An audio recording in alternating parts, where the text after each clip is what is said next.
మీ పిల్లలు టీవీ లేక నెట్‌ఫ్లిక్స్ చూస్తూ ఏదైనా కొత్త విషయం నేర్చుకోవాలనుకుంటున్నారా? అయితే పిల్లల కోసం యాక్చువల్‌గా యూజ్‌ఫుల్‌గా ఉండే 3 నెట్‌ఫ్లిక్స్ షోస్ ఇవే. Number 3 waffles plus mochis restaurant. ఈ షో ద్వారా పిల్లలకి ఫుడ్ డిఫరెంట్ ఇంగ్రీడియెంట్స్, కుకింగ్ గురించి తెలుసుకోవడమే కాకుండా పిల్లల్లో curiosity, observation skills, real world learning కూడా డెవలప్ అవుతుంది. అంటే కేవలం ఎంటర్‌టైన్‌మెంట్ కోసం చూడడం కాదు. చూస్తూనే కొత్త విషయాలు కూడా వాళ్ళు నేర్చుకుంటారు. Number 2 that whiz scientist. మీ పిల్లలు ఎప్పుడు వై? హౌ?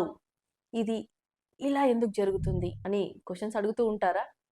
అయితే ఈ షో వాళ్ళకి చాలా ఇంట్రెస్టింగ్‌గా ఉంటుంది. ప్రతి ఎపిసోడ్‌లో క్వెషన్స్ అడుగుతుంది. సైన్స్ కాన్సెప్ట్స్ ఎక్స్‌ప్లోర్ చేస్తుంది. ఎక్స్‌పెరిమెంట్స్ చేస్తుంది.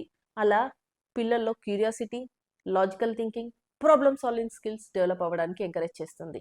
And number 1 story boards. ఈ పిల్లలు రోజు ఎన్నో ఇంట్రెస్టింగ్ క్వెషన్స్ అడుగుతూ ఉంటారు కదా! స్కై ఎందుకు బ్లూగా ఉంటుంది?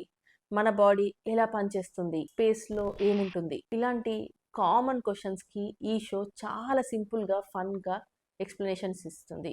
Body, space, machines, everyday life ఇలా ఎన్నో కాన్సెప్ట్స్‌ని పిల్లలకి ఈజీగా అర్థమయ్యేలా ఎక్స్‌ప్లెయిన్ చేస్తుంది.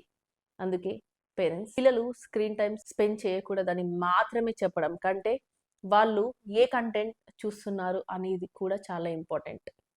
ఎంటర్‌టైన్‌మెంట్‌తో పాటు క్యూరియాసిటీ, క్రియేటివిటీ, లెర్నింగ్ డెవలప్ చేసే కంటెంట్‌ని చూస్ చేయండి. అప్పుడు స్క్రీన్ టైమ్ కూడా కొంతవరకి లెర్నింగ్ టైమ్‌గా మారుతుంది. నేను doctor Shweta Reddy, certified parenting and life coach and women transformation mentor.